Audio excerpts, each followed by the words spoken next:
Vamos começar estabelecendo a nossa motivação altruísta, lembrando que cada dia, quando nós acordamos, quando nós levantamos, nós não medimos esforços para fazermos o nosso melhor, para termos experiências boas durante o nosso dia, para termos algum nível de harmonia e tranquilidade no nosso meio ambiente, para termos algum tipo de alegria, bem-estar, satisfação.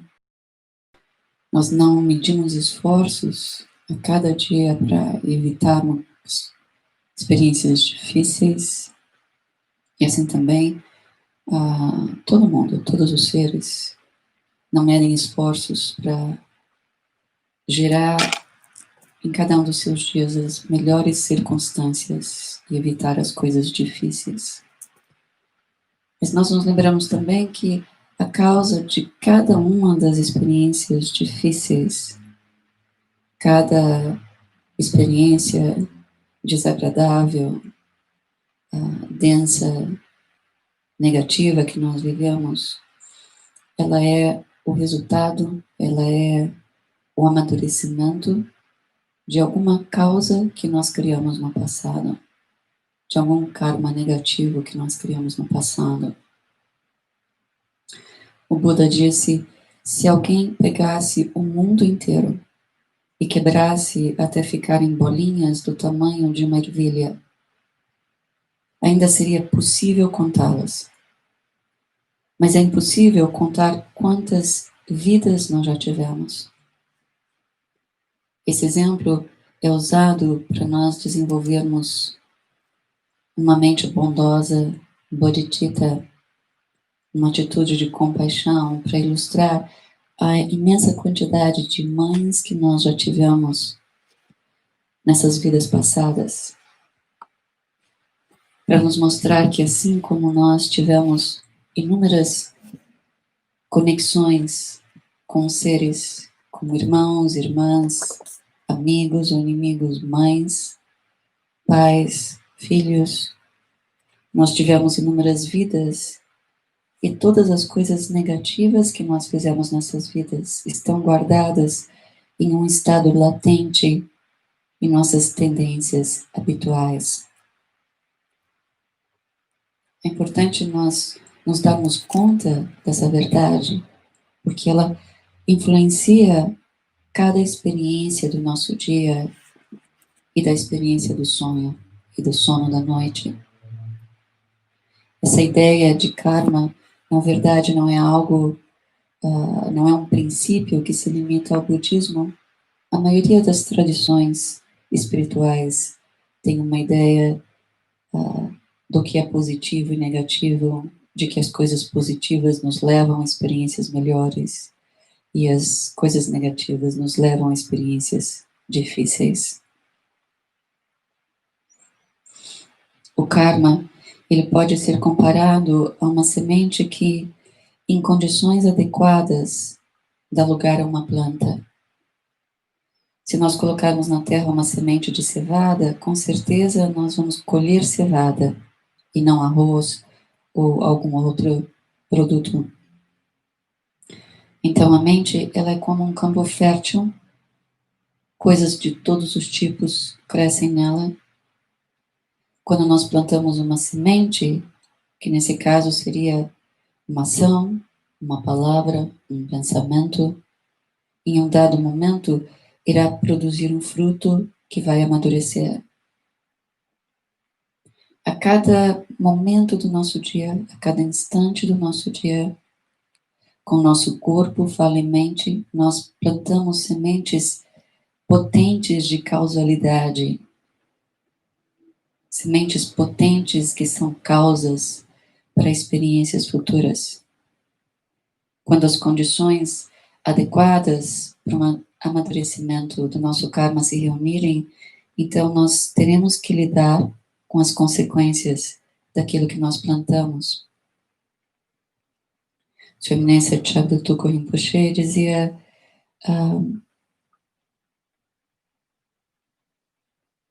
que cada tropeção que nós damos na rua não acontece por acaso, ele acontece devido a uma causa. Cada cor da pena do pavão não acontece por acaso, se deve a uma causa. É difícil para nós vermos nas diferentes circunstâncias do nosso dia como cada uma dessas experiências é o fruto de algo que foi gerado por nós no passado. Embora sejamos responsáveis por aquilo que nós plantamos, nós esquecemos que nós mesmos semeamos essas causas, as sementes. E por isso nós temos essa tendência a essa atitude de, quando as coisas difíceis acontecem, culparmos o outro ou as circunstâncias externas. Nos ensinamentos é dito que nós somos como uma ave pousada sobre uma rocha que consegue ver a sua sombra, mas quando voa, perde de vista essa sombra. E quando pousa de novo, tem a sensação que uma outra sombra completamente diferente está ali. No momento nós pensamos, falamos, agimos e também perdemos de vista o fato de que cada pensamento, palavra e ação traz um resultado. Quando o fruto finalmente amadurece, às vezes nós perguntamos por que isso está acontecendo comigo. Como se estivéssemos perdido de vista as causas que nós mesmos plantamos. Uma vez que nós tenhamos cometido uma ação negativa, a menos que ela venha a ser purificada, um termo budista que nós usamos, ou dissolvida, transformada em nossa mente, nós iremos viver as suas consequências. Se nós não temos conhecimento disso, essa falta de conhecimento não é suficiente para que essas consequências não amadureçam. Mesmo que nós tenhamos conhecimento disso, mas tenhamos atitude de negação, ou simplesmente não queremos pensar sobre isso, essas atitudes não são efetivas suficiente para que essas causas não amadureçam. Todo aquele que pratica um ato irá infalivelmente viver os seus resultados, sejam eles positivos ou negativos. Cada movimento de nossos pensamentos, de nossas palavras, atos, é como um ponto no tecido de nossa futura realidade. Em nossa experiência presente estão latentes oceanos de karma, vindos de incontáveis vidas. Karma que nas condições apropriadas irão gerar diferentes experiências, como o que nós vivemos no dia de hoje. Para encontrarmos uma liberdade verdadeira desse ciclo de criarmos essas sementes e vivenciarmos seus resultados, nós precisamos trabalhar no nível das causas e não apenas no nível dos resultados de sentirmos prazer e dor a cada dia, a cada momento.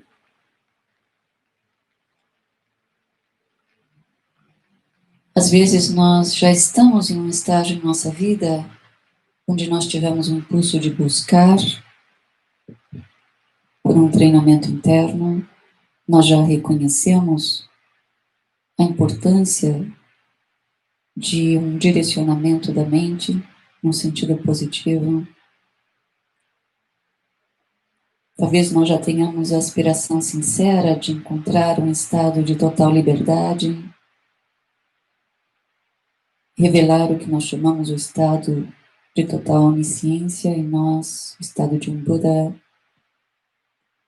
Mas ainda assim, às vezes, conscientemente, mesmo sentindo que a nossa aspiração maior é encontrar esse estado de liberdade, às vezes ainda de forma consciente, nós escolhemos não abrir mão de certas aversões, certas raivas, como se fosse possível encontrarmos isso que nós tanto aspiramos, ao mesmo tempo que mantemos e não abrimos mão de certas negatividades.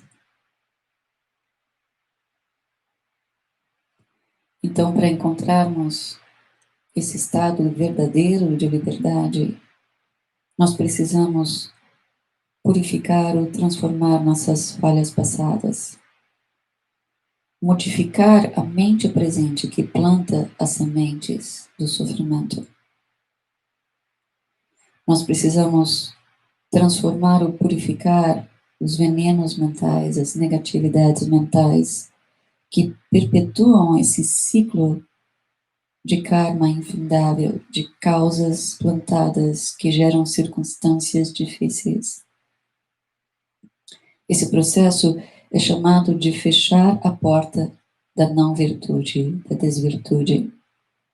Ou seja, evitar consequências kármicas tomando medidas preventivas, não dando vazão a essas tendências ou impulsos negativos que surgem. Nós podemos purificar todas essas negatividades que foram plantadas no nosso contínuo mental, essas impressões que ficaram no nosso contínuo mental, por exemplo, através da prática de purificação dos 4 poderes, o poder do suporte, onde nós visualizamos uma testemunha, um ser iluminado, para nós budistas, Vajrasattva, um Buda, não é? Nós nos arrependemos daquilo que fizemos de negativo, nós geramos o compromisso de não repetirmos essa negatividade. E nós sentimos as bênçãos desses Budas totalmente nos limpando e purificando. De um lado, nós podemos pensar que isso é apenas uma atividade da mente, mas é a mente que gera o karma. O karma não está em algum lugar fora de nós, não é algo sólido, mas é uma impressão em nossa mente, gerada pela nossa própria mente. Então, a nossa própria mente tem a capacidade de transformá-lo. Tukwurden diz, quando nós fazemos uso dos 4 poderes, nós podemos purificar todo o karma negativo, mesmo que seja tão imenso quanto o Monte Meru. A prática desses 4 poderes é tão efetiva quanto atirar um fósforo aceso em um monte de palha do tamanho de uma montanha. Se nós jogamos apenas um único fósforo aceso, ele pode queimar toda aquela palha. Também a motivação altruísta é um aspecto extremamente importante nesse processo de transformação das causas passadas e do treinamento da mente presente. Mesmo a motivação altruísta, a motivação voltada para o outro, ela pode gerar um karma tanto positivo, exaurível, como inexaurível. Nós criamos, por exemplo, um karma que se exaure quando a nossa motivação é de beneficiar o outro, mas ainda com uma referência apenas a curto prazo. Por exemplo, nós damos de comer para uma pessoa necessitada que tem fome, mas não temos ao mesmo tempo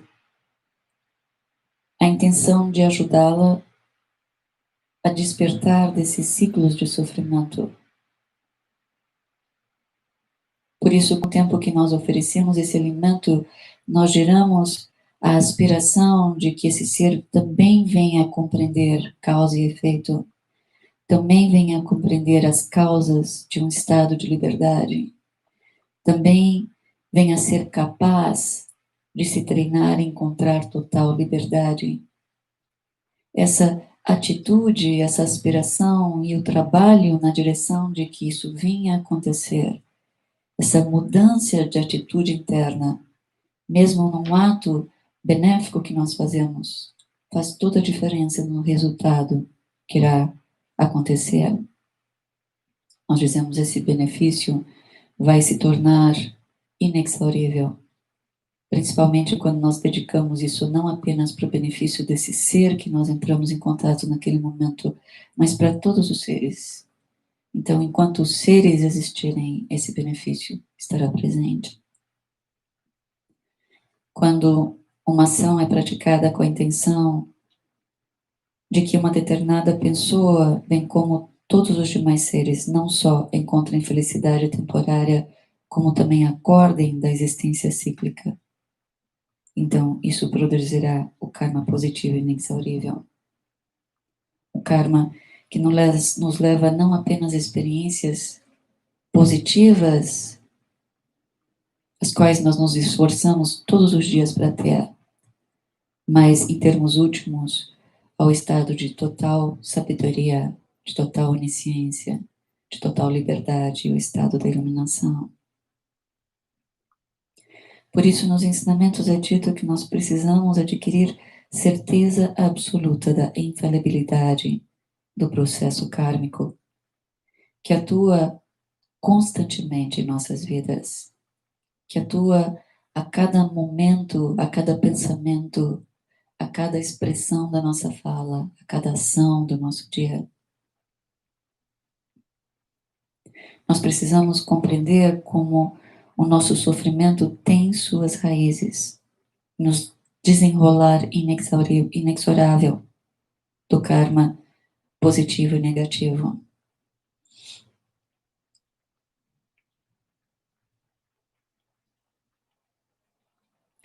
O fruto kármico de uma ação desvirtuosa é dito que é quase o mesmo, quer nós pratiquemos essa ação, quer nós peçamos a alguém que pratique essa ação em nosso nome, ou mesmo que nós não tenhamos praticado a ação, não tenhamos pedido para que alguém a pratique, mas quando vemos alguém praticando essa ação, nós nos regozijamos com aquilo. Um exemplo disso, no lado positivo, seria, por exemplo, se nós recitamos 100 preces, 100 orações, digamos 100 mantras, nós criamos a virtude associada à recitação desse número de mantras recitados. Mas se um grupo de 10 pessoas recitam 100 mantras, então cada membro do grupo gera a virtude de recitar 1000 mantras ou 1000 orações. Embora, quando nós pensamos na quantidade de pensamentos, falas ou ações negativas que nós cometemos, às vezes num único dia, numa única semana, num único mês, e quando nós pensamos em toda essa acumulação de meses e anos e vidas, embora isso pareça um número muito grande para lidarmos com ele, nós precisamos ter a convicção que por meio de meios hábeis, como por exemplo os 4 poderes, a confissão, meios hábeis de purificação, nós podemos evitar que o karma negativo, acumulado desde um tempo sem princípio, venha a se manifestar como uma experiência negativa. É dito que a única virtude da negatividade é que ela pode ser purificada. Sua Eminência Tshayado Tulku Rinpoche diz: nós não precisamos saber exatamente o karma que nós estamos purificando para empregarmos um determinado método. As técnicas de purificação atuam sobre todos os tipos de karma negativo.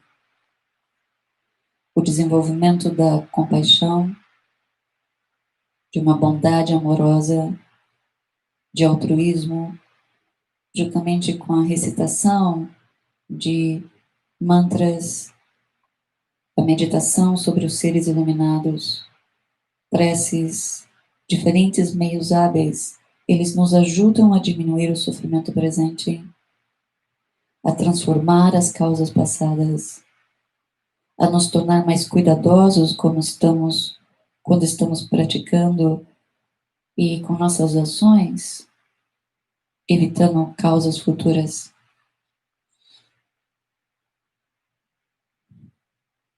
Sempre que nós manifestamos amor, compaixão, um coração bondoso, a intenção de ajudar os outros, essas qualidades são como um solvente que naturalmente purificam e dissolvem karmas negativos. Então, por meio da prática diligente, éons de karma podem ser purificados em uma única vida. Ao passo que em circunstâncias normais, se nós não trabalhamos com essas causas que já foram plantadas, o amadurecimento e a purificação desses karmas se prolonga por vidas a fio.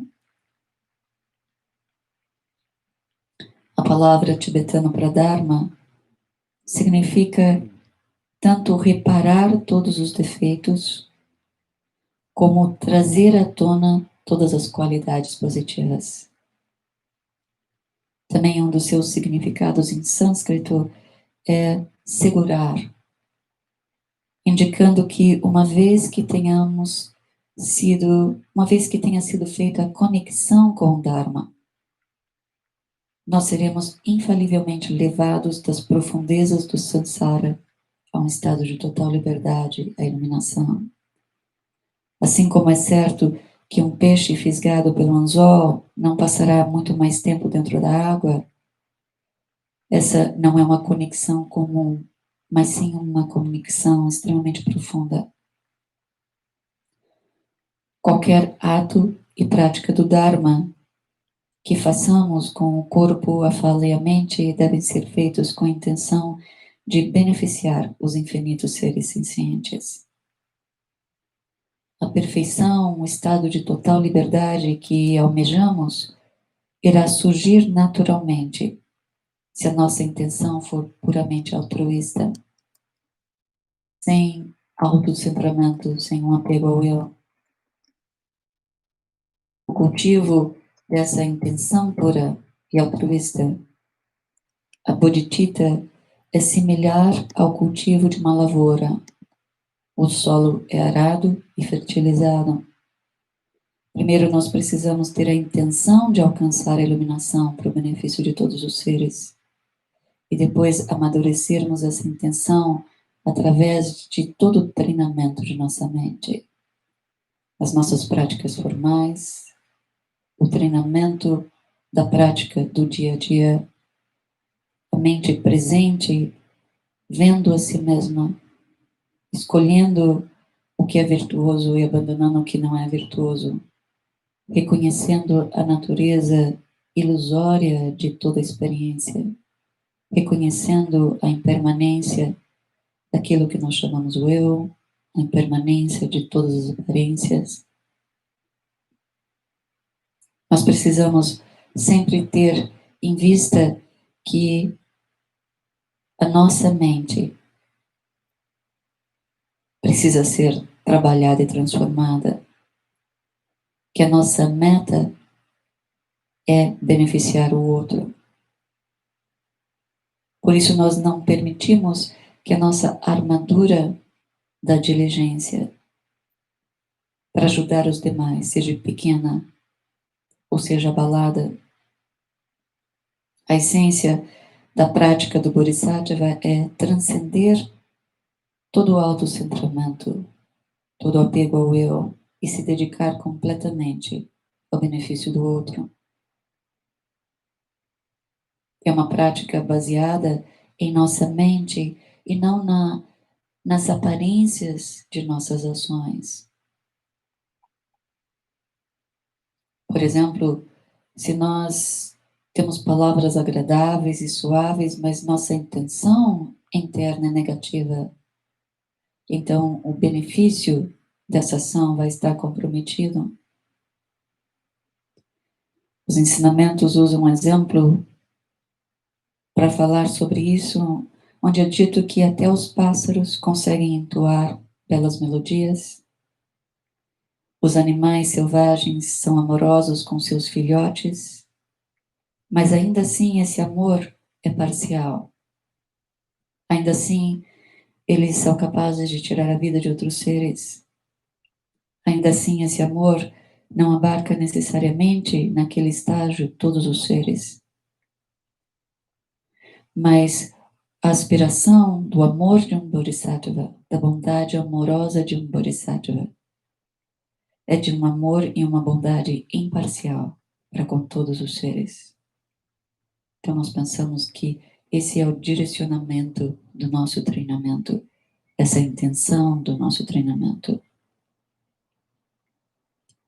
Então agora nós nos engajamos na nossa prática, pensando que à medida que nós mantemos a visualização de Tara à nossa frente, as luzes que saem da testa, garganta e coração de Tara tocando a nós e a todos os seres, dissolvem todas as tendências negativas, todas as negatividades que às vezes nós temos dificuldade de abrir mão, como se dissolvendo toda a nossa resistência de abrirmos mão de nossas negatividades, limpando todas essas causas passadas criadas em nossa mente, para nós e para todos os seres.